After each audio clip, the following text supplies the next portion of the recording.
Hello there, how you guys doing? Welcome back yet again to the Guided Dreams YouTube channel.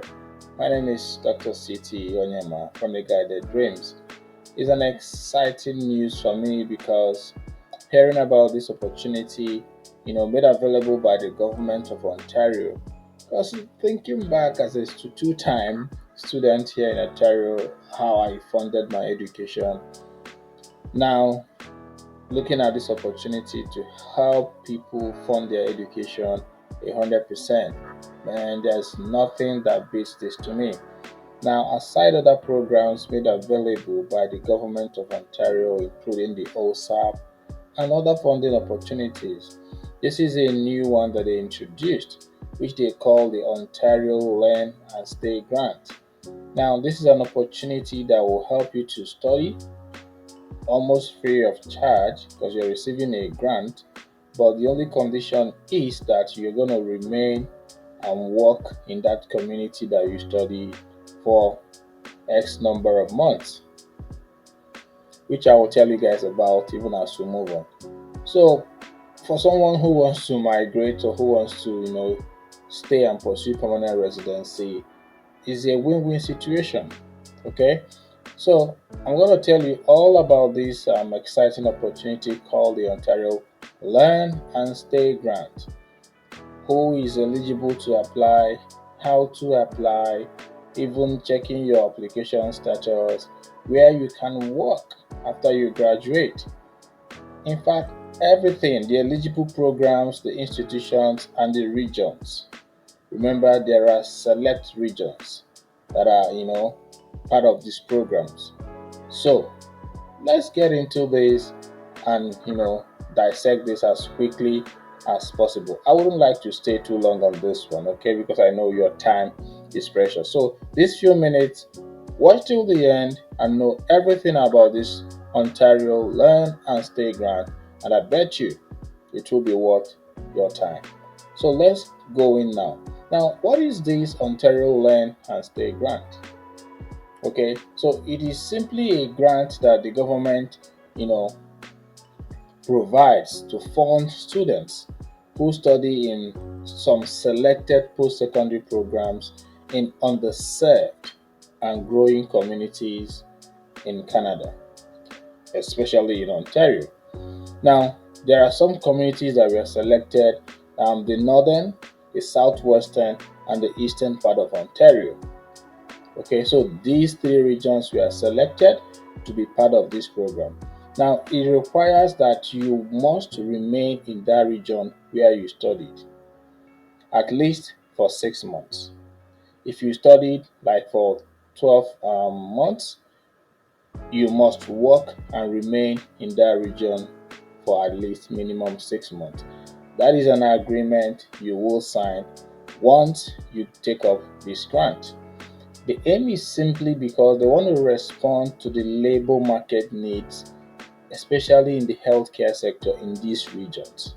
These regions, they are seen as underserved and growing communities. They need workers to come and work in these in-demand professions. Okay, so that is why they are targeting, these growing and underserved communities. And to me, it's even more interesting because the GTA, for example, is overpopulated, less opportunities. So if you can afford to, move away, go to the northern part, southern part, southwestern part, and the eastern part of Ontario, study there, lots of opportunities. Okay, and you can settle, grow your family, and live your life. It's far cheaper than the hustle and bustle we all face down here in the greater Toronto area. Now, these grants that we are talking about, what will it cover?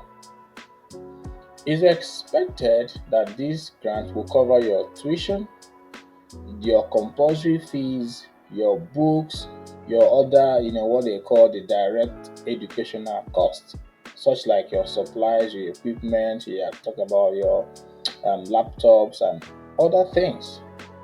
Okay, so if you need more funding, you can now apply for what you call the Ontario Student Assistance Program, that is the OSAP. which was what I used during my diploma program here in Toronto.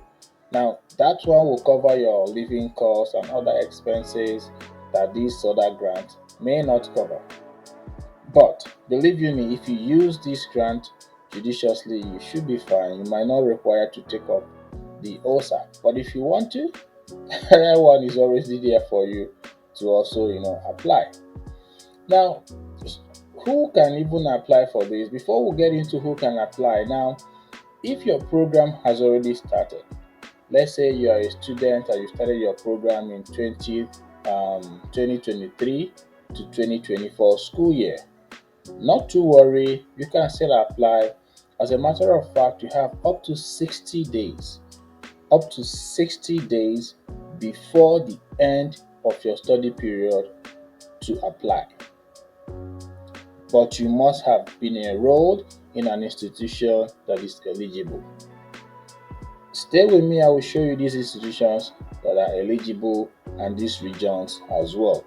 Now, if you are a student and you are starting your school year in 2024-2025, then during the spring of 2024, you can apply for this Ontario Learn and Stay grant. It is done online and you need an OSAP account in order to, apply for this grant. So the link to that, how to create your OSAP account, I will put that link in this video description as well. Now, once you apply, you can check your application status on your account, and that will tell you if your application has been processed and any document you need to provide. If your school have also provided any information and how much you will receive and when your money will be available. Everything is transparent. Any amount you see there is the amount you will get. Any date you see on your account is actually the date that money is going to drop in your bank account. Okay, so where can you work after you graduate? Before we get into the regions, okay? Now, as part of the agreement you will sign, you must work in the same region, what they call the service region. These underserved regions where you studied for at least 180 days, that is 6 months, for every full year of study funded by the grant. What does this mean? If you were approved for a 2-year program and you were funded for that 2-year program, that means you will stay in that region for 1 year. So for every 1 year you were funded, you will stay for 6 months. Does that make sense? Okay. So assuming you did a 4-year program and you were fully funded, so how many years will you stay? 2 years. If you said 2 years, you are correct. So that means divide the length of a program by a half. That is the amount of time you are required to stay in that region where you studied and where you were funded. Okay? Now, what happens if I leave? If you can leave, but that grant will be converted to loan. Remember, grant is a free money. Okay? You don't need to pay back. But a loan, you must pay back with some interest. Just like the OSAP. OSAP has the grant component and the loan component. Grant is free, but the loan you must pay back. I think you start paying back 6 months after you have graduated. Okay? I hope this makes sense. Alright, so if it does, give us a thumbs up, give us a like, give us a comment, and of course, share this video. Above all, subscribe to this channel. It is free and will try to give you fresh and in-depth content and information just at the right time. Okay, so your subscription will help us grow as well.